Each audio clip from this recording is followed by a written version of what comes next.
मंदिर कहीं बनाते लोग ईश्वर को ध्यान करने मंदिर सामने जगह पड़ी ईश्वर को ध्यान हम बहुत बढ़िया कथा ईश्वर मोर तमर आमर तमर नुहंती ईश्वर समस्तंकर ईश्वर अटंती पवित्र शास्त्र बाइबल लिखा जाए आंभर गृह सर्वजातीय लोकंकर प्रार्थनार गृह बोली ख्यात सत्य ईश्वरंकर गृह रे काहाकू बाछ विचार नहीं अच्छी कि सत्य ईश्वर जे समग्र विश्व एकमात्र ईश्वर से कहार बाछ विचार करती नहीं कारण शास्त्र में लिखा जाए ईश्वर मुखापेक्षा करती नहीं से तो समस्तंकर ईश्वर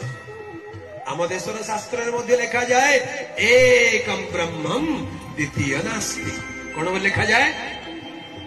एकम ब्रह्मम द्वितीय नास्ति ईश्वर एकमात्र अटंती द्वितीय कहीं नहांती।